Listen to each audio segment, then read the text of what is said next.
That's it, G. Recording has begun. Assalamu alaikum, Muhammad Wali. Assalamu alaikum, Ramisha and Fasia. Ji, thank you, Wali.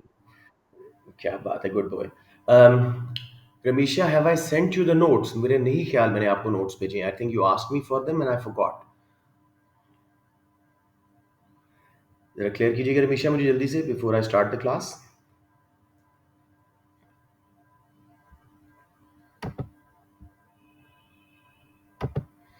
जी, ये मैंने. हाँ, नहीं भेजे ना, बस ठीक है. मुझे मैसेज कर देना रिमाइंडर का, मैं आपको भेज दूंगा. ओके जी. अब आगे हैं और बच्चे. Let me just let them enter. अस्सलाम वालेकुम अब्दुल्ला, आसिफ एंड वसीम रान.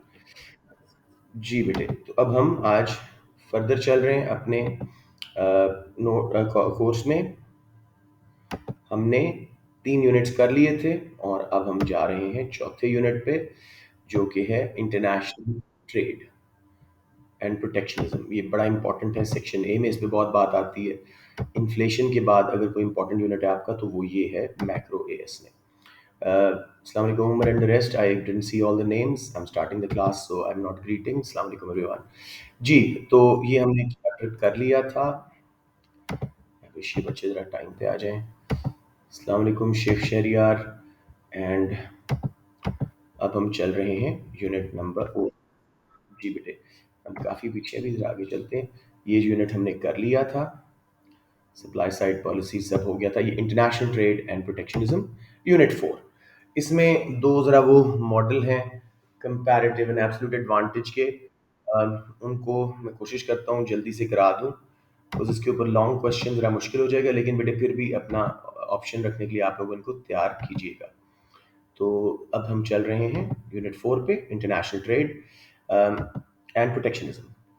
जी, थोड़ी सी पहले बात कर लेते हैं. What are the difficulties involve in international trade. सबसे पहले तो आपको होम करेंसी सिर्फ नहीं, एक से ज़्यादा करेंसीज में डील करना पड़ता है, डॉलर में, पाउंड में, एट्सेट्रा. तो वो कन्वर्जन में लॉसेस आते हैं. ठीक हो गया. नंबर 2 जी, आपको ट्रांसपोर्टेशन मैकेनिज्म डिफरेंट यूज़ करना पड़ता है. अपने मुल्क के अंदर तो रेल एंड रोड फ्रेट भी बहुत अच्छा होता है, लेकिन इंटरनेशनल ट्रेड के लिए आपको एयर फ्रेट और ओशन फ्रेट यानी शिप्स वगैरह यूज़ करने पड़ते हैं. तो कॉस्ट ट्रांसपोर्टेशन की ज़्यादा हो जाती है. Third problem with international trade is के प्रोटेक्शनिज्म बैरियर्स लगे होते हैं, टैरिफ, कोटाज, एक्सपोर्ट सब्सिडीज वगैरह. तो जैसे भी इंटरनेशनल ट्रेड में रुकावटें आती हैं. इसके अलावा जी डिफरेंट कंट्रीज की डिफरेंट यू नो कल्चर हैं, लैंग्वेजेस हैं, लीगल सिस्टम्स हैं. तो आपको अपना मार्केटिंग मटेरियल, आपको अपना एडवर्टीजमेंट्स वगैरह, आपको अपनी प्रोडक्ट्स जो बना रहे हो उनकी लॉज के मुताबिक उनकी लैंग्वेज में ट्रांसलेट करके हर चीज़ करनी पड़ती है. उससे भी कॉस्ट आती हैं. और भी काफ़ी सारे. एक और बात करके हम ख़त्म करते हैं. एक और बैरियर इंटरनेशनल ट्रेड में है अपना उसको कहते हैं जी कि something is inappropriate in certain culture. तो आप जो एड्स पाकिस्तान में बना सकते हो वो साउथ में नहीं बना सकते, और जो अमेरिका में बना सकते हो वो पाकिस्तान में नहीं बना सकते. तो इस तरह के काम आपको अपनी मार्केटिंग कैंपेन को ही ऑल टुगेदर ऑल्टर करना पड़ता है. तो ये हैं प्रॉब्लम्स इंटरनेशनल ट्रेड की. लेकिन फिर भी कंट्री. अच्छा, चलें ठीक है. मैंने सिर्फ ये बात की है कि जब कंट्रीज इंटरनेशनल ट्रेड करते हैं तो उन्हें क्या क्या मुश्किलात सामना होता है. नंबर 1, उनको लोकल करेंसी में नहीं, अब इंटरनेशनल करेंसीज में more than one currency, 2-3 currencies में डील करना पड़ता है, पाउंड्स, डॉलर्स, यूरोज वगैरह में. उसमें कन्वर्जन में एक्सचेंज रेट में लॉस होता है. सेकेंडली, उनको अपने सारे मटेरियल्स, सारी एडवर्टीजमेंट वगैरह को ट्रांसलेट करना पड़ता है दूसरे कंट्रीज की जुबानों में. आपने देखा होगा कभी कभी अगर चॉकलेट का पैकेट उठाओ तो उस पर अरबिक, इंग्लिश, फ्रेंच, काफ़ी लैंग्वेजेस लिखी होती हैं. तो वो भी कॉस्ट में इजाफा होता है. लीगल इश्यूज होते हैं. कई चीज़ें आप नहीं बेच सकते सर्टन कंट्रीज में. पाकिस्तान में आप पोक मीट या अल्कोहल नहीं बेच सकते. ठीक है. तो वो रुकावटें आ जाती हैं. फिर जिस तरह की एडवर्टीजमेंट आप करते हो डिफरेंट कंट्रीज के कल्चर्स के मुताबिक. क्या चीज़, क्या चीज़? नहीं, देखिए, सिर्फ एक कंपनी है मरी ब्रूअरी, जिसको पाकिस्तान में अल्कोहल प्रोड्यूस करने की और सेल करने की इजाज़त है. और वो भी. हाँ हाँ, लेकिन वो अगेन नॉन मुस्लिम्स के लिए, फॉरेन टूरिस्ट वगैरह के लिए वो कोटा लेते हैं, ठीक है। तो यस, रुकावटें तो है ना, आप अल्फता स्टोर पे आपको नहीं मिलेगी, you can not sell it openly, ठीक है। अच्छा जी। उसके अलावा जी आपको ट्रांसपोर्टेशन कॉस्ट ज़्यादा पड़ती है। विद इन द कंट्री तो आप रेल रोड ट्रांसपोर्ट यूज़ कर लेते हो, इंटरनेशनली आपको एयर ट्रांसपोर्ट, सी फ्रेट यानी शिप्स वगैरह के थ्रू करना पड़ता है, तो उसमें भी कॉस्ट और रुकावटें ज़्यादा आती हैं। उसके बावजूद कंट्रीज़ क्यों ट्रेड करते हैं? उसकी बहुत सारी वजह हैं। कुछ रॉ मटेरियल्स हमारे अपने मुल्क में नहीं होते, हमें इंपोर्ट करने होते हैं। कुछ गुड्स हम प्रोड्यूस नहीं कर सकते, हमारा मौसम, हमारे फैक्टर्स ऑफ प्रोडक्शन उसको सूट नहीं करते, हमें वो इंपोर्ट करने होते हैं। अपने मुल्क में हो सकता है डिमांड चीज़ की गिरी हुई हो, रिसेशन वगैरह हो, बाहर इनकम्स बढ़ रही हैं तो हम एक्सपोर्ट्स कर सकते हैं, उधर अपनी हमारी कंपनीज एक्सपैंड कर सकती हैं, इकोनॉमीज ऑफ स्केल ले सकती हैं। इसी तरह कई चीज़ें जो है हमारे कल्चरल रिलेशनशिप्स बेहतर होते हैं बिकॉज ऑफ मोर ट्रेड। नई टेक्नोलॉजी आती है, इंटरनेट वगैरह, ये सब कुछ हमने सेल फोन्स वगैरह बाहर से मंगवाए, तो ये फायदे हैं। Main reason why countries trade internationally are two theories: absolute and comparative advantage. So the gains from international trade are based on the theories of absolute and comparative advantage. Absolute तो 5-7 minute में समझ आ जाता है, comparative पे में थोड़ा time लगेगा। assumptions दोनों की सेम है, ओनली टू कंट्रीज, हम अज्यूम कर रहे हैं सिर्फ दो कंट्रीज हैं दुनिया में, Pakistan and India. Only two goods, food and clothing, कोई भी दो गुड्स हो सकती हैं। जीरो ट्रांसपोर्ट कॉस्ट, बहुत बड़ी एजम्पशन, हालांकि दुनिया में 192 कंट्रीज हैं, हजारों गुड्स हैं, ट्रांसपोर्ट कॉस्ट जीरो कभी नहीं होगी, इतनी ज़्यादा ट्रांसपोर्ट कॉस्ट होती है विद इन कंट्रीज मूव करने की। फ्री ट्रेड बैरियर्स लगे होते हैं रियलिटी में। कांस्टेंट अपॉर्चुनिटी कॉस्ट यानी स्ट्रेट लाइन पीपीसीज, होमोजीनियस रिसोर्सेज, दोनों गुड्स को बनाने के लिए इक्वली एफिशिएंट है, तो जब उनको एक गुड से हटा के दूसरी बनाने पे लगाया जाता है तो अपॉर्चुनिटी कॉस्ट इंक्रीज नहीं होती। ये अजम्पशंस चारों पांचों समझ आ गई मेरे बच्चों। यही अगर क्वेश्चन आए कि what are the limitations in trade through comparative advantage, तो ये उसके नुकसान, यही लिमिटेशंस उसकी weaknesses बन जाती हैं। किसी बच्चे को यहाँ प्रॉब्लम आ रही हो?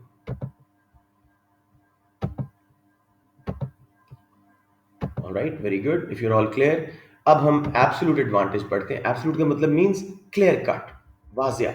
सो when a country can produce more of a product then the other with the same amount of resources, it is known to have an absolute advantage. वो ज्यादा एफिशिएंट है, उतनी ही लेबर और लैंड लगा के एक चीज दूसरे से ज्यादा प्रोड्यूस कर सक रहा है। अब जरा ग्राफ देखें, पीपीसी ऑफ एक्स लगा हुआ है, या वो 60 फूड बना सकता है अगर सारे रिसोर्सेज लगा दे, उस वक्त क्लोथिंग जीरो बनेगी, लेकिन अगर वो सारे रिसोर्सेज क्लोथिंग पे लगा दे तो 30 बना सकता है। कंट्री वाई का पीपीसी देखो, वो सारे रिसोर्सेज लगाए सिर्फ 20 फूड बना सकता है, या फिर सारे रिसोर्सेज क्लोथिंग पे लगाए 40 क्लोथिंग बन सकती हैं।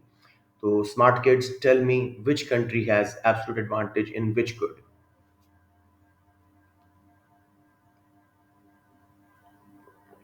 एक्स को किस में? कंट्री एक्स की फूड में है और कंट्री वाई की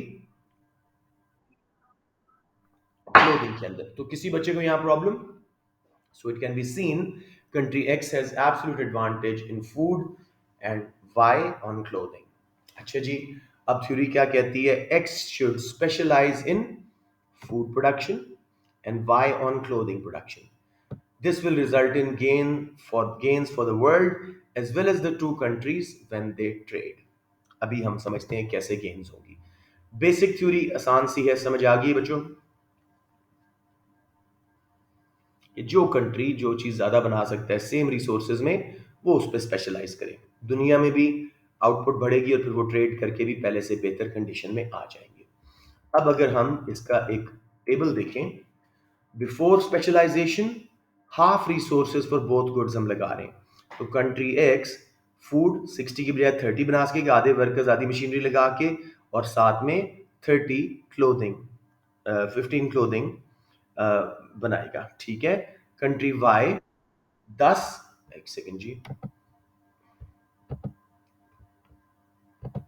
कंट्री वाई 10 बना सकेगा फूड और साथ में 20 क्लोथिंग। वर्ल्ड की आउटपुट कितनी थी जी before specialization? 30 plus 10 40 foods and 35 clothing, 75 units बन रहे थे। किसी को before specialisation half half resources से कितनी गुड्स बन रही थी दुनिया में, उसमें कोई कंफ्यूजन? ओके जी, अब हमने कहा कंट्री एक्स को आप फूड पे स्पेशलाइज करो, उसने जीरो फूड बनाई, यहाँ और लिखा गया एंड होना चाहिए था, और क्लोथिंग उसने कुछ नहीं बनाई बिकॉज सारी स्पेशलाइजेशन उसने फूड पे कर दी। जबकि कंट्री वाई ने फूड कोई नहीं बनाई और सारी स्पेशलाइजेशन अपनी क्लोथिंग पे की, 40 क्लोथिंग बन गई। अब जी वर्ल्ड में 60 फूड बन गई और 40 clothing. World output has increase from 75 to 100 units. 20 food ज्यादा बनी है और 5 क्लोथिंग ज्यादा बनी है। So from specialization, as seen from the table, the world has gained 20 food units and 5 extra units of clothing from specialization. Both countries will also gain if they trade at a mutually beneficial exchange rate.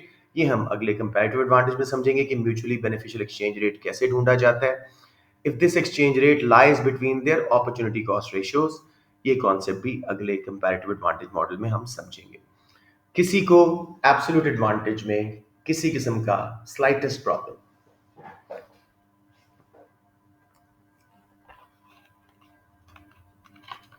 Okay, section A की हद तक जो comparative advantage question होते हैं उसमें आपको ये table शेबल नहीं बनाने, मैं आपको समझाऊंगा, बड़ा आसानी से हो जाएगा, हम काफी सारे क्वेश्चन प्रैक्टिस करेंगे। मुझे बताएं कॉन्सेप्ट आ गया जी सबको, तो मैं आगे चलूं। एक्सीलेंटो, let's move on to comparative advantage. इसके नाम से ही पता लग रहा है कि कंपैरेटिवली एक कंट्री एक चीज में अच्छा होगा, दूसरा दूसरी में रिलेटिवली शायद कम अच्छा हो, कम बुरा हो, something like that. So very little international trade is based on absolute advantage. कोई 90% of world trade comparative advantage पे बेस्ड है, सिर्फ 10% कह सकते हो शायद एब्सोल्यूट एडवांटेज पे बेस्ड हो किसी भी कंट्री को।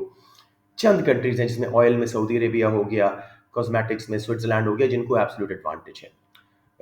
फॉर एग्जाम्पल अब हम इसमें देखते हैं इसकी definition. It is when a country can produce a good at a lower domestic opportunity cost than the other, that is the country has to give up less of a good to produce the other. इसमें हम dollar price नहीं ले रहे, opportunity cost ले रहे हैं। अगर एक कंट्री एक गुड बनाता है और बदले में दो छोड़ता है दूसरी गुड, और दूसरा कंट्री एक के बदले में सिर्फ एक छोड़ रहा है दूसरी गुड, तो दूसरे कंट्री को कंपैरेटिव एडवांटेज है इस पर्टिकुलर गुड में। Opportunity cost यानी how much of the other good has to be given up to make 1 unit of a particular good। ये बात समझ आ रही है? जिस कंट्री की लोअर डोमेस्टिक अपॉर्चुनिटी कॉस्ट है उसका कंपैरेटिव एडवांटेज है दोनों कंट्रीज में से। कोई क्वेश्चन यहां पे? अब जी इसको हम समझते हैं। For example country X may be more efficient in producing both coffee and tea compared with country Y. अभी नीचे हम पीपीसी देखेंगे। Nevertheless, there are benefits for both countries and the world from specialization and trade। अब देखो country X 40 coffee बना सकता था या सारे रिसोर्स अगर टी पे लगाता तो 40 टी बनती। Country Y on the other hand maximum 30 tea बना सकता है सारे रिसोर्सेज लगा के, और मैक्सिमम 10 कॉफी बना सकता है जब वो कोई टी ना बनाए। तो दोनों गुड्स में एब्सोल्यूट एडवांटेज किस कंट्री के पास है? कौन ज्यादा चीजें बना सकता है सेम रिसोर्सेज में? Country x. दोनों में कंपैरेटिवली इनएफिशिएंट है कंट्री वाई, लेकिन अभी भी स्पेशलाइजेशन और ट्रेड का फायदा होगा। कैसे? So as seen from the figure, X is more efficient in both tea and coffee than Y. It has absolute advantage in both goods. अब इनका comparative advantage ढूंढते हैं। Although country Y is inefficient comparatively in both goods, but it is less inefficient in tea. Hence, it should specialize in tea. Country Y will also gain if it specializes in the good where it is most efficient, that is coffee. समझ रहे हैं मेरी बात?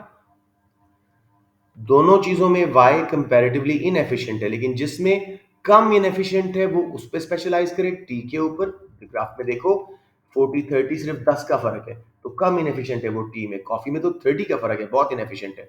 जबकि x coffee में बहुत बड़ी lead ले रहा है, उसमें ज्यादा एफिशिएंट है, तो एक्स स्पेशलाइज करे कॉफी में, वाई स्पेशलाइज करे टी में। लेकिन उसको पता करने के लिए हमें उनकी डोमेस्टिक अपॉर्चुनिटी कॉस्ट निकालनी पड़ेगी। अभी तक कंपैरेटिव एडवांटेज के टॉपिक में मसला। एक एक वीडियो लगाऊंगा, डोंट वरी अबाउट इट, लेकिन still if there is any confusion ask me. Okay जी, हमने चैप्टर 1 में भी पढ़ा था अपॉर्चुनिटी कॉस्ट ऑफ 1 यूनिट कैसे निकाली जाती है। अब हम कैलकुलेट कर रहे हैं opportunity cost of 1 unit of coffee country x में जब वो, जी मेरा बेटा,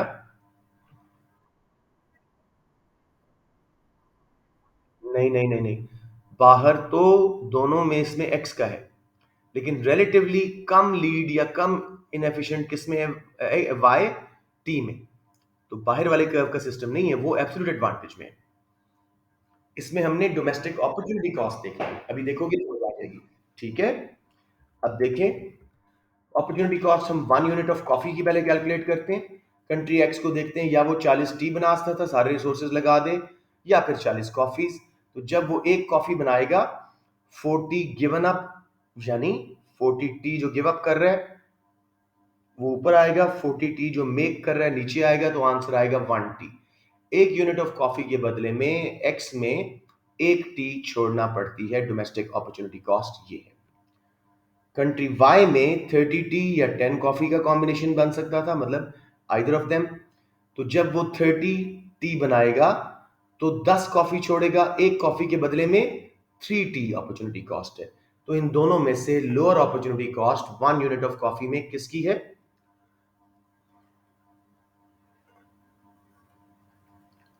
1 यूनिट ऑफ कॉफी के बदले में कौन सा कंट्री कम टी छोड़ रहा है, पहले रो में देखो। कंट्री एक्स, शाबाश। तो उसको कंपैरेटिव एडवांटेज है इन मेकिंग कॉफी, ठीक है, क्योंकि उसकी डोमेस्टिक अपॉर्चुनिटी कॉस्ट लोअर है कॉफी में। जबकि दूसरे में देखते हैं, 1 यूनिट ऑफ टी के बदले में कंट्री एक्स 40 गिव अप कर रहा है कॉफी, और 40 टी बना रहा है, नीचे मेड और ऊपर given up. 1 coffee give up कर रहा है for every 1 unit of tea. जबकि country Y 10 coffee give up कर रहा है फॉर मेकिंग 3 टीज, सिर्फ 0.3 ऑफ कॉफी वो छोड़ रहा है। अब इसको दोबारा देखते हैं, जरा बच्चा बीच में आ गया था, दोबारा देखें। 1 यूनिट ऑफ टी के केस में कंट्री एक्स 40 कॉफी छोड़ रहा है टू मेक 40 टी, तो 1 कॉफी फॉर एवरी टी।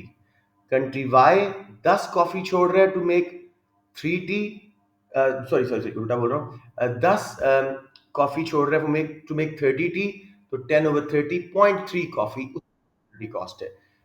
अच्छा जी, एक और बच्चा आ गया, शाहुद मेरे बेटा टाइम पे आया करें। So for you Mohammad Shafiq, कल सुबह आपने आना है Mohammad for paper review in both classes. अच्छा जी, अब मुझे जल्दी से बताएं, किसकी अपॉर्चुनिटी कॉस्ट कम है in terms of T 1 unit?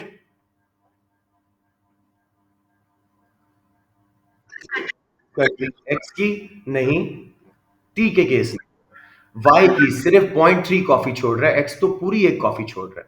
So country Y has lower domestic opportunity cost in tea and has comparative advantage in it. Clear हो गया मेरे बच्चों?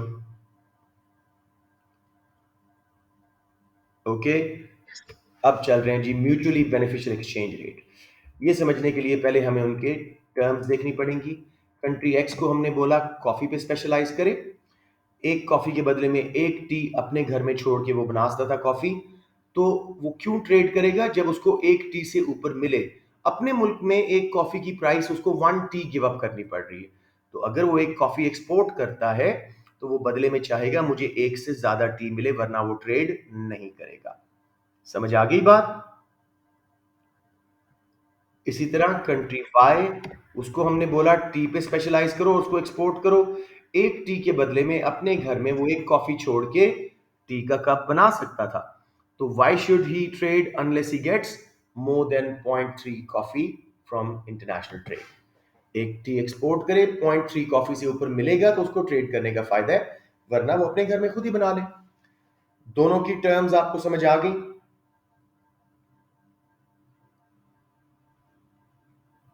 ओके, अब जी हम डिफरेंट एक्सचेंज रेट ट्राई करते हैं और देखते हैं किसको सूट करेगा कौन सा, और कौन सा म्यूचुअली बेनिफिशियल दोनों को सूट करेगा।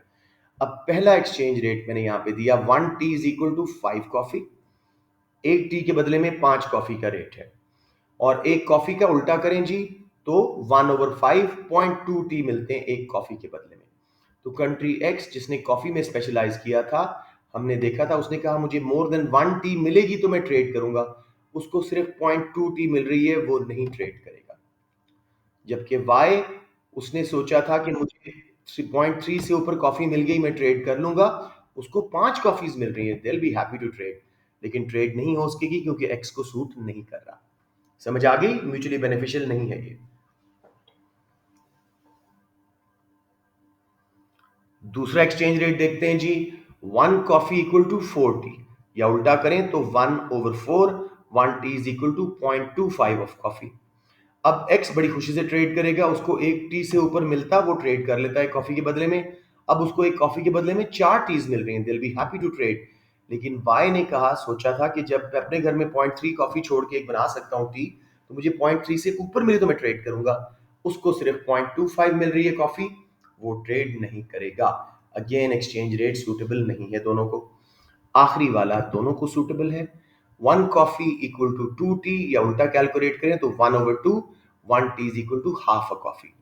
ठीक है, ये जो मैं उल्टा कैलकुलेट कर रहा हूं सबको समझ आ रही है? एक्सचेंज रेट को डिवाइड कर दो, 1 कॉफी इक्वल टू 2 टी, तो 1 टी इज इक्वल टू 1/2, जो एक्सचेंज रेट है 1/2 कॉफी। दोनों को सूट कर रहा है क्योंकि कॉफी वाले को एक से ऊपर टी मिल रही है, दो मिल रही है, हैप्पी टू ट्रेड। और टी वाले को 0.3 से ऊपर कॉफी मिल रही है, 0.5 मिल रही है, हैप्पी टू ट्रेड। अब कोई कंफ्यूजन मेरा बेटा? अब जी आपको एमसीक्यू आए, ठीक है। इसका लॉन्ग क्वेश्चन इस तरह का आपको नहीं आएगा इंशाल्लाह। एक बार आए हुए बहुत अरसा पहले, तो don't worry about worrying too much about it. एक आधा क्वेश्चन मैं करवा दूंगा किसी स्टेज पे, लेकिन अभी फिलहाल basic concept low. Trade is only possible when exchange rate is between domestic opportunity cost ratios. यानी for coffee 1 T and 3 T के बीच में रेट हो, और for टी 0.3 जो लोएस्ट है और 1 कॉफी जो हाईएस्ट है अपॉर्चुनिटी कॉस्ट, उसके बीच में रेट हो, तब जाके इनको सूट करेगा। Anyone struggling with the comparative advantage? I would strongly recommend कि जिनको थोड़ा सा भी ग्लिच है, कल वीडियो दोबारा देख लो, मैं ये पोस्ट कर दूंगा सुबह ही, तो उसको दोबारा देख लीजिएगा। लेकिन इसमें बहुत ज़्यादा टेंशन जरूरत नहीं है, इतना आपको जितना आ गया है बेसिक, अगर सब सही है तो कोई इशू नहीं है। अब इसी का एक छोटा सा टॉपिक है ट्रेडिंग पॉसिबिलिटी कर्व, कि कैसे कंट्रीज गेन करते हैं through comparative advantage and trade.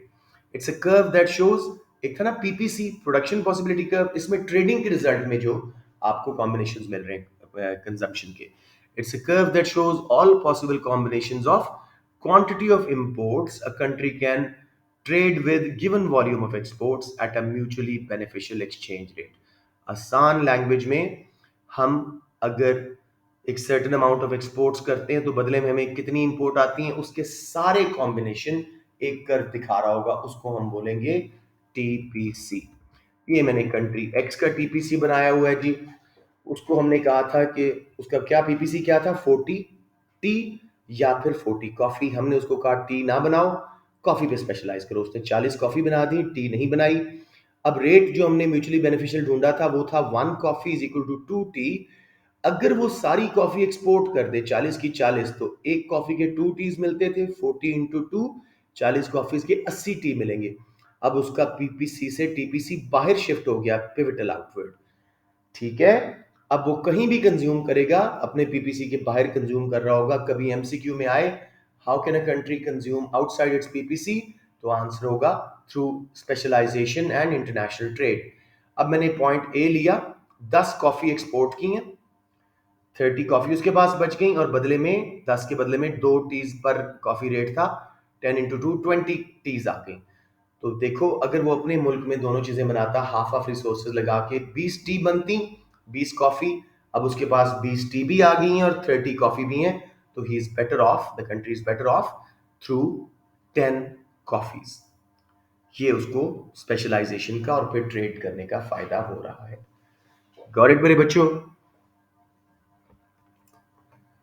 Okay जी, limitations of comparative and absolute advantage, वही उसकी जो लिमिटेशंस थी। आप कैसे लिखोगे? Only two goods and is an unreal assumption. In reality there are thousands of goods, so it is a very limited model. Only two countries is also unreal. In reality there are 192 countries. फिर जी, constant opportunity cost and homogeneous resources is not a reality. हमने PPC वाले chapter में पढ़ा था कि in reality outward bending PPC होता है, रिसोर्सेज दोनों कामों में इक्वली एफिशिएंट नहीं होते, अपॉर्चुनिटी कॉस्ट बढ़ रही होती है। एक काम से दूसरे पे लगाओ। जैसे कुछ लैंड्स फर्टाइल हैं, कुछ इनफर्टाइल हैं, तो अगर हम फैक्ट्रियां पहले इनफर्टाइल लैंड पे लगा रहे थे तो थोड़ी अपॉर्चुनिटी कॉस्ट है, लेकिन जब हमने फर्टाइल लैंड पे लगाई तो एग्रीकल्चरल गुड्स बहुत छोड़नी पड़ी, अपॉर्चुनिटी कॉस्ट बढ़ती है, तो कांस्टेंट अपॉर्चुनिटी कॉस्ट भी अनरियल है। नंबर 4 जी, जो एक्चुअल रेट ऑफ एक्सचेंज है, यानी dollars to rupees, dollar to pound, they may not fall between the domestic opportunity cost ratios, तो ट्रेड शायद ना हो सके। Number 5, over time, comparative advantage may change due to changes in international demand patterns. आपका Africa एक ज़माने में tobacco पे बहुत स्पेशलाइज करता था, अब जब टबैको की डिमांड दुनिया में गिरी अवेयरनेस कैंपेन्स की वजह से, तो दे स्विच टू टूरिज्म, तो कंपैरेटिव एडवांटेज चेंज भी हो जाता है। जी मेरे बच्चों, कोई question? I know it's a bit tricky and boring, लेकिन समझ आ गया सबको? बेसिक आइडिया अच्छा हो गया? ओके। टॉपिक है जी प्रोटेक्शनिज्म, ये इंपॉर्टेंट है, इस पे क्वेश्चन भी आते हैं, माइक्स बंद रखिएगा। प्रोटेक्शनिज्म क्या है? Use of policies by government to protect domestic industry from international competition through intervention in international market forces of demand and supply. बेटे ये पूरी डेफिनेशन लिखिएगा, तभी 2 मार्क्स देगा। Any policies designed by the government to protect domestic industries from international competition, import से local goods को बचाने के लिए या exporters को international competition से बचाने के लिए, through intervention in international market forces यानी demand and supply। कोई confusion? हमने 7 मेथड्स ऑफ प्रोटेक्शनिज्म पढ़ने, बहुत इजी है। मेन फोकस टैरिफ कोटास पे ज्यादा पूछता है, सब्सिडीज पे एक्सपोर्ट की, उन पे रखिएगा पहले 3 के ऊपर। टैरिफ्स जी, these are indirect taxes imposed on imports, they can be specific यानी $1 per barrel of oil imported, और एड वलोरम यानी specific percentage of the price of the product. Specific वाला हम पहले भी पढ़ चुके हैं, स्पेसिफिक वाला क्योंकि हर यूनिट पे सेम $1 देना है, कॉस्ट बराबर बढ़ेगी, सप्लाई कर्व पैरेलल शिफ्ट होगा S0 से S1 पे कॉस्ट बढ़ने से इंपोर्ट की। जबकि एड वलोरम में देखो शिफ्ट नॉन पैरेलल है, पहले छोटा शिफ्ट था, जब प्राइस बढ़ी गुड की तो परसेंटेज वही थी, लेकिन अमाउंट ज्यादा बन गई टैक्स की, टैरिफ की, तो वो ज्यादा शिफ्ट हुआ। किसी को अभी तक प्रॉब्लम टैरिफ में? इनडायरेक्ट टैक्स है, इम्पोज्ड ऑन इंपोर्ट, स्पेसिफिक भी हो सकता है, उसमें बराबर शिफ्ट आएगा क्योंकि वो पर यूनिट के हिसाब से है। $1 per barrel of oil, 10 cents per shoe imported, और स्पेसिफिक परसेंटेज ऑफ प्राइस होता है एड वलोरम, वैल्यू के मुताबिक, वो जरा नॉन पैरेलल शिफ्ट होता है, शिफ्ट वाइड होना शुरू हो जाता है क्योंकि कॉस्ट इंपोर्ट्स की बढ़ती जा रही है जितनी महंगी चीज मंगवा रहे हो। एवरीवन क्लियर ऑन दिस जी? अब थोड़ा सा टैरिफ के बेनिफिट्स एंड प्रॉब्लम देखते हैं। हमने इंपोर्टेड गुड्स पे टैरिफ लगाया, उसके रिजल्ट में इंपोर्ट्स की प्राइस बढ़ी और डोमेस्टिक गुड्स एंड सर्विसेज ज्यादा कंपेटिटिव हुई, सस्ती लगी, लोगों ने डोमेस्टिक गुड्स की तरफ स्विच किया, लेकिन डोमेस्टिक अनएम्प्लॉयमेंट हमने कम कर दी, एम्प्लॉयमेंट जनरेट की। आइडिया भी प्रोटेक्शन का यही है, जैसे पाकिस्तान अगर गाड़ियों पे टैरिफ ना लगाए तो हमारी लोकल या सिविक वगैरह जो करोड़ में बिक रही हैं, they will not survive against Indian cars and Japanese cars. हमारे कार, चले छोड़े, काफी हो गया ये एग्जाम्पल। पहला फायदा, इंपोर्ट्स को टैरिफ महंगा करते हैं, डोमेस्टिक डिमांड स्विच होती है लोकल गुड्स की तरफ, क्वांटिटी डिमांडेड ऑफ इंपोर्ट कम होती है, कितनी कम होगी पीईडी पे डिपेंड करेगा। Number 2, revenue for government increases which can be spent on merit and public goods. Government का, हमारे पाकिस्तान का 40% टैक्स रेवेन्यू टैरिफ्स के थ्रू आता है, इतना इंपोर्ट हम करते हैं, अब जरा कम हो गया लेकिन पहले 45% था, तो गवर्नमेंट के पास ठीक ठाक रेवेन्यू आएगा जिसको वो merit goods, public goods, infrastructure पे लगा सकती है। लेकिन टैरिफ क्यों नहीं काम करेगा, इसकी प्रॉब्लम्स क्या है? If demand is inelastic, tariff will not be very effective. हमने टैक्स लगाया, प्राइस बढ़ी, बहुत कम कंज्यूमर छोड़ेंगे, जैसे हमारे मुल्क में मसला है, हमारी गाड़ियों की और इन चीज़ों की डिमांड बड़ी इनइलास्टिक है, तो tariff will not be very effective, ज़्यादा डिमांड नहीं गिरेगी। Number, sure. आप कौन है वसी? मैं आपको ही भेज रहा हूँ नोट्स आप। ओके, शाबाश, जब सीरियस रहना ऐसे ही एंड तक। अब जी, उसके बाद retaliation by other countries, retaliation means बदला, टू रिएक्ट। अगर हम उन पे टैरिफ लगा रहे हैं तो वो भी हमारी एक्सपोर्ट्स के अगेंस्ट टैरिफ लगाएंगे, तो हमारी एक्सपोर्ट्स महंगी हो जाएंगी, उनकी डिमांड गिर जाएगी। एवरीवन क्लियर मेरे बच्चों? अब अगर वो आपको एग्जाम में पूछता है सेक्शन ए में या सेक्शन बी में कि ड्रॉ अ टैरिफ डायग्राम, तो सिंपल ना एग्रीगेट डिमांड ना aggregate supply, simple demand and supply. किसी एक गुड पे टैरिफ लगा हुआ है।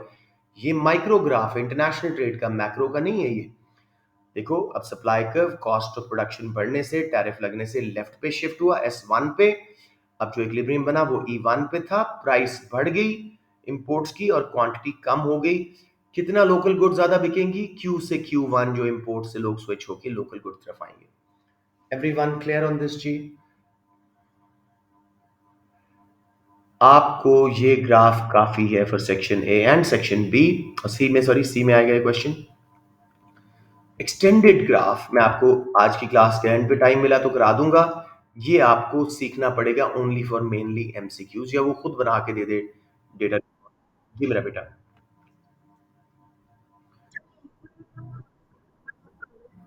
कोटाज में सप्लाई कर्व की और शेप होती है बेटे, वो मैं आपको दिखाऊंगा ग्राफ। कोटाज में ये नहीं होता। हम फिजिकल लिमिट लगा रहे हैं, प्राइस नहीं बढ़ा रहे उसकी। उसमें सप्लाई कर्व पूरा इन इलास्टिक फॉर्म में लेफ्ट पे शिफ्ट होगा। वो मैं आपको दिखाऊंगा इंशाल्लाह। ओके, अभी एक्सटेंडेड वाले को मैं छोड़ रहा हूं फिलहाल टू सेव टाइम। दूसरा प्रोटेक्शन का मेथड है जी कोटास। कोटास क्या होती हैं? Physical limit on quantity of imports of a particular type. हमने कह दिया जी कि 1200 सीसी की सिर्फ 5000 गाड़ियां पाकिस्तान मंगवाएगा दुनिया से, तो वो हो गई एक किस्म का, हमने फिजिकल लिमिट लगा दिया और इंपोर्ट्स। अब प्राइस का कोई चक्कर नहीं, 5000 ही गाड़ियां आएंगी, उसके ऊपर आ ही नहीं सकती, इलीगल हो जाएगा इंपोर्ट करना। बेनिफिट क्या है जी? अगेन वही, reduction in import will increase demand for local goods. It's effective even when demand is inelastic, because हमने फिजिकल लिमिट लगा दी है, प्राइस तो बढ़ा ही नहीं, तो इसलिए सेम डायग्राम नहीं होगा। समझ आ गया मेरा बेटा? ये दोनों प्रॉब्लम्स, दोनों बेनिफिट्स। लोकल गुड्स की डिमांड बढ़ी, इंपोर्ट्स कम हुई, और तब भी इफेक्टिव है जब डिमांड इनइलास्टिक, क्योंकि हमने लिमिट लगा दी कि इससे ऊपर इंपोर्ट्स आएंगे नहीं, प्राइस का चक्कर ही बीच में नहीं डाला।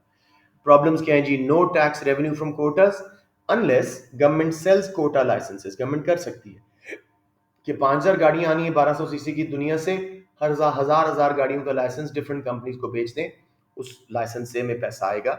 उन कंपनीज को होगा कि इन पे टैरिफ नहीं है, वो ज्यादा प्राइस करके हमारे मुल्क में बेच सकती हैं। रिटेलिएशन, अगर हम कोटाज लगाएंगे दूसरे कंट्रीज भी हमारे पे टैरिफ कोटाज लगाएंगे, हमारी एक्सपोर्ट्स के साथ भी बुरा असर होगा। सबको क्लियर हो गया जी? टैरिफ्स एंड कोटाज दोनों में फर्क टोटली साफ। जी मेरा बेटा, जैसे मैंने कहा पाकिस्तान लिमिट लगा दे कि 5000 गाड़ियां आ सकती हैं 1200 सीसी की कैटेगरी में।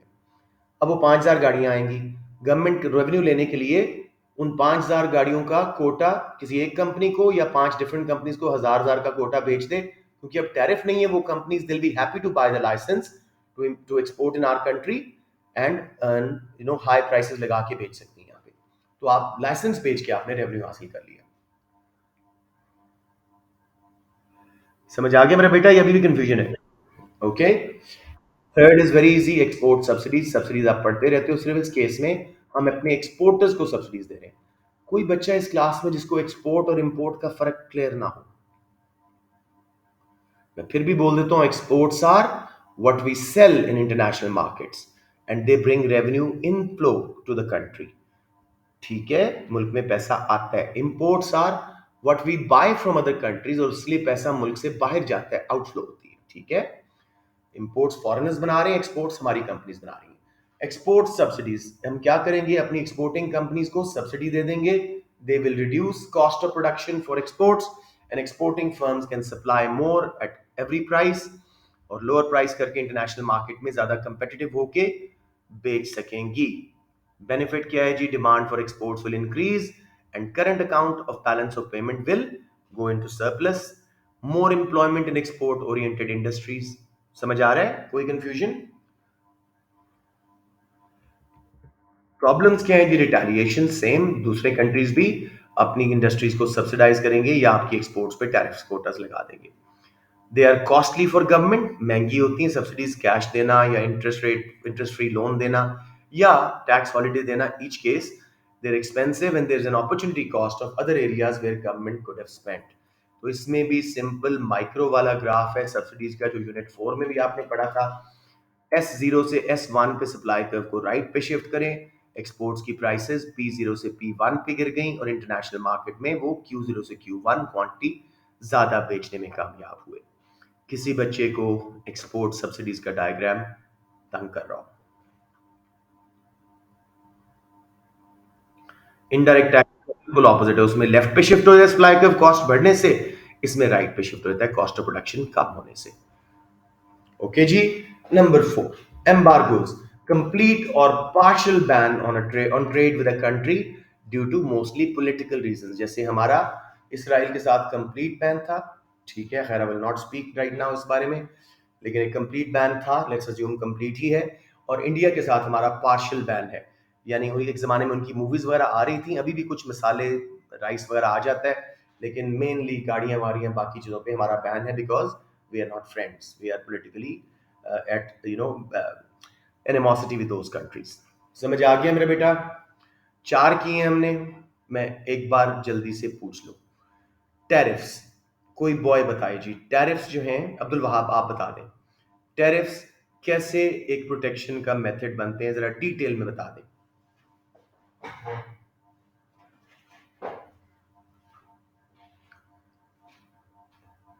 इनका शायद माइक का इशू है।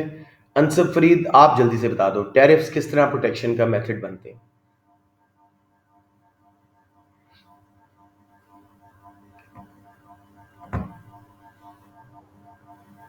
बच्चों ऐसे नहीं करो, टाइम जा रहा है जी। अनसब,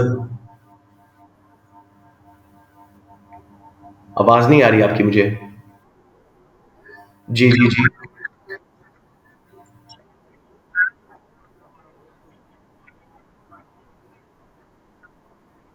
और हम लोग महंगी होने की वजह से लोकल गुड्स पे शिफ्ट हो जाते हैं, ठीक हो गया।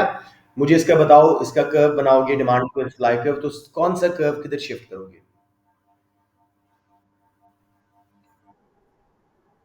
सप्लाई कर्व, ओए होए, सही बता के गलत बोल दिया। ये देखो बेटे, सप्लाई कर्व इतना बार हम कर चुके हैं indirect tax. Supply curve left पे शिफ्ट होगा, demand on the curve, price बढ़ने से क्वांटिटी डिमांडेड करना है। ये गलती ना करना है, हमें मुफ्त के 3 मार्क्स चले जाएंगे।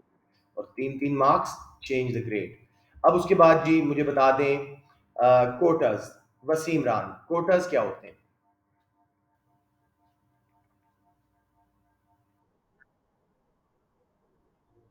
Physical limit on imported quantity goods की क्वांटिटी। इसके फायदे क्या है वसीम?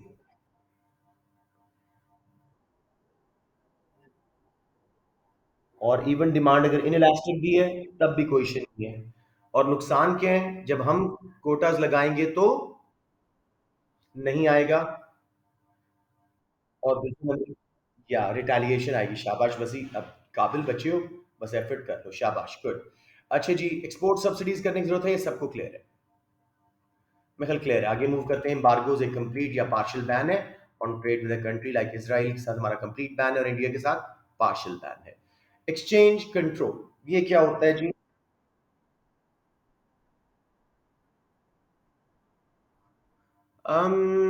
लिख तो सकते हो, लेकिन why would we ban essential items, why would we reduce essential items?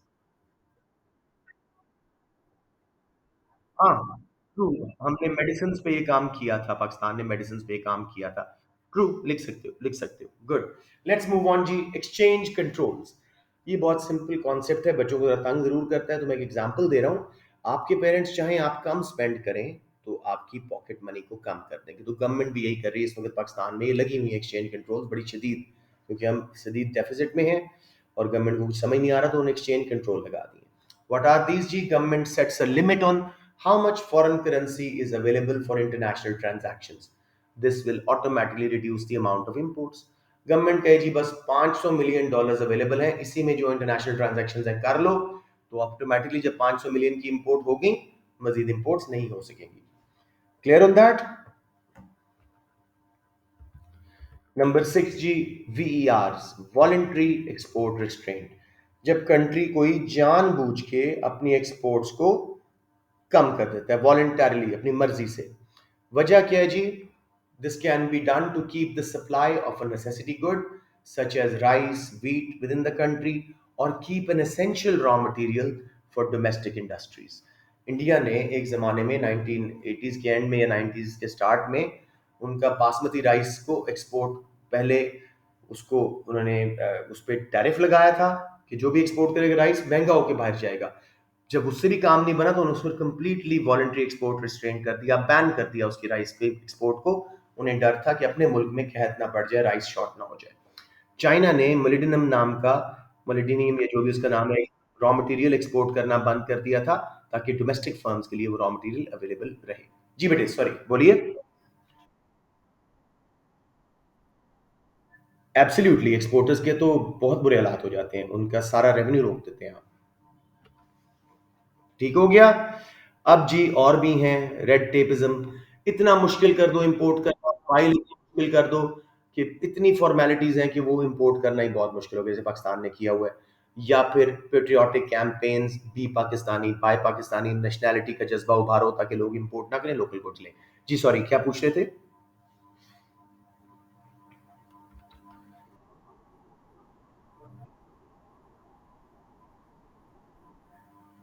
Demand कि आप एक्सपोर्ट्स, अच्छा हाँ, एक बार ये कोलंबिया वगैरह ने ऐसे किया था। उन्होंने कॉफ़ी की, वो बहुत बड़े एक्सपोर्टर, उन्होंने जानबूझ के कॉफ़ी की एक्सपोर्ट करना बंद कर दी थी। रशिया ने ऑयल के साथ ऐसा किया ताकि इंटरनेशनल मार्केट में शॉर्टेज क्रिएट हो। जी, ताकि ऑयल कट्स करें, ताकि इंटरनेशनल मार्केट में शॉर्टेज क्रिएट हो, आर्टिफिशियली प्राइस बढ़े। सो यूर राइट, डिमांड बढ़ सकती है। ट्रू। अब्दुल भाई, लेट्स जी, इवैल्यूएशन ऑफ प्रोटेक्शनिज्म जल्दी से करते हैं। Tariffs more effective when demand is price elastic and quotas more effective when inelastic. समझ आ गई?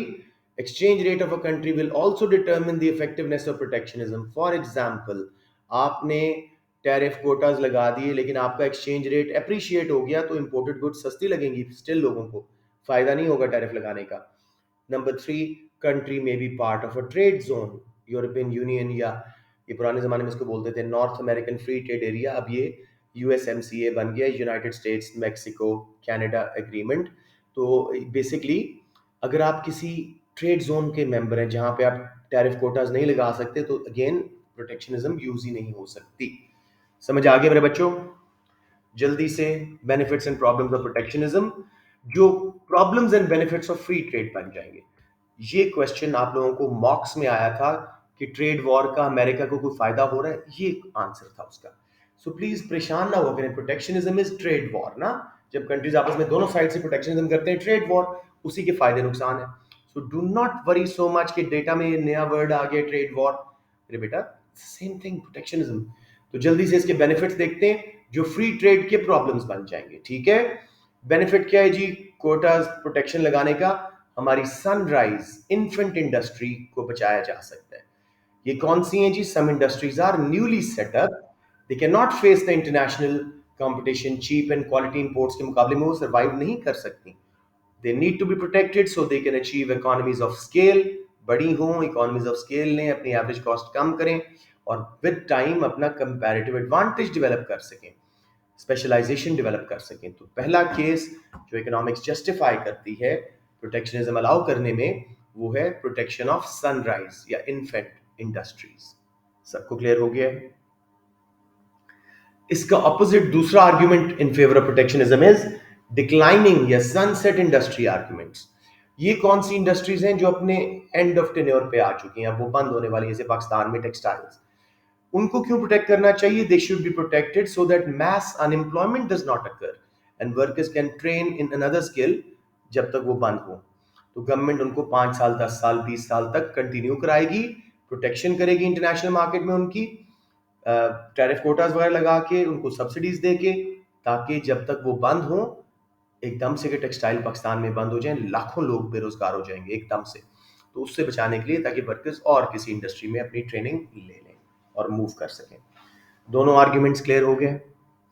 Third is a very important one, आपके मॉक्स की क्वेश्चन में ये था, China was dumping steel into US, तो बहुत जस्टिफाइड था ये पॉइंट यूज करना। To prevent dumping, this is when some countries firms sell at a very low price in international market, even at a loss to capture international markets for those goods। Monopoly बनने की कोशिश है। This is anti competitive and monopolies form as a result, hence countries should protect against dumping. Dumping क्या है जी? जब international country की किसी भी इंटरनेशनल कंपनी आपके मुल्क में अपने घर से सस्ती चीजें बेचना शुरू करते हैं, अपने मुल्क में महंगा बेच रहे हैं वो चीज, आपके मुल्क में सस्ता हत्ता के लॉस पे बेच रहे हैं। आइडिया क्या है कि आपकी मार्केट को कैप्चर कर लें, आपकी लोकल फर्म्स बंद होना शुरू हो जाएं और फिर वो इंटरनेशनल मोनोपोली बन जाए। ये एंटी कंपेटिटिव है, अनएक्सेप्टेबल है। इनके खिलाफ टैरिफ कोटास लगाने बिल्कुल जस्टिफाइड है। क्लियर मेरे बेटे, तीनों पॉइंट्स ये वेल जस्टिफाइड है। नंबर 4 जी, प्रोटेक्टिंग स्ट्रेटेजिक। जी जी जी।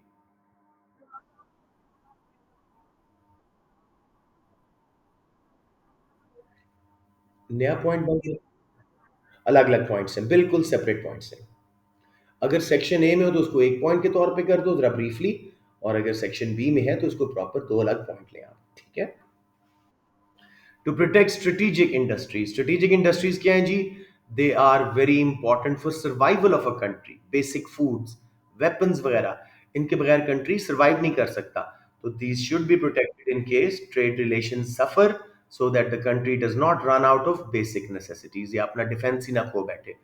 ऐसी इंडस्ट्रीज में हर कंट्री अपनी सेल्फ सफिशिएंसी रखना चाहता है। इनके खिलाफ टैरिफ कोटास लगाए जाते हैं। Clear on this ji?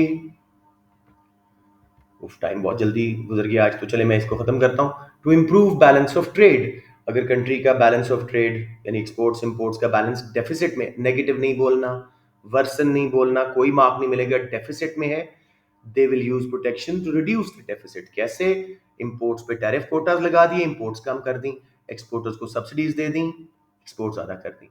This also helps in appreciating domestic currency. जब इंपोर्ट्स कम खरीदोगे, करेंसी की सप्लाई दुनिया में कम होगी, रेट ऊपर जाएगा आपकी करेंसी का।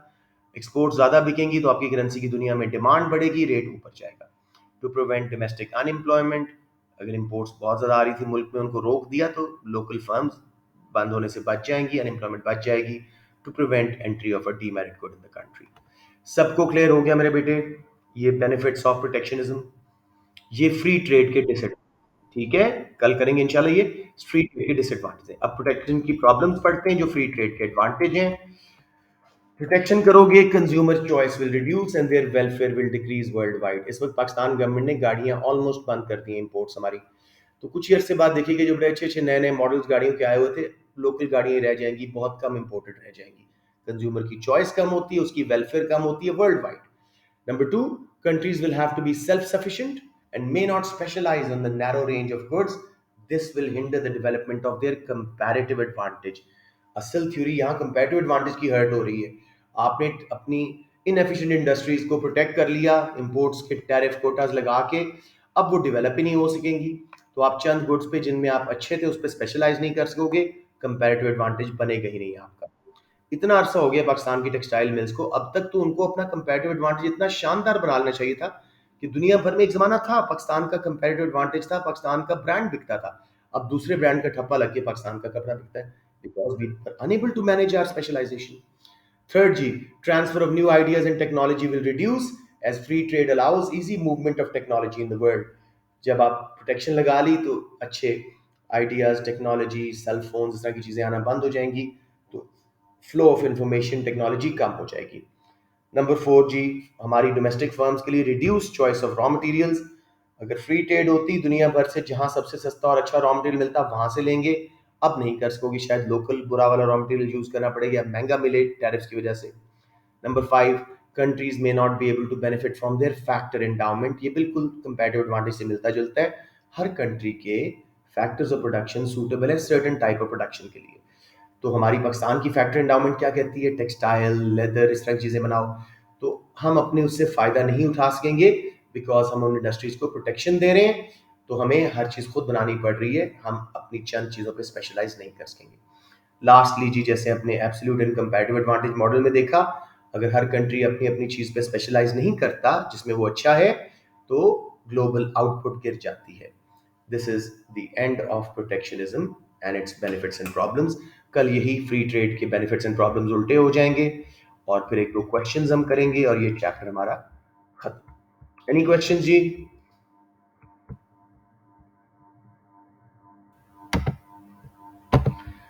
All right, you can leave the class now.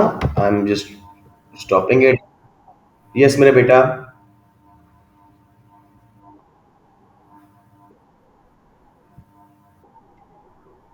Hmm. Hmm.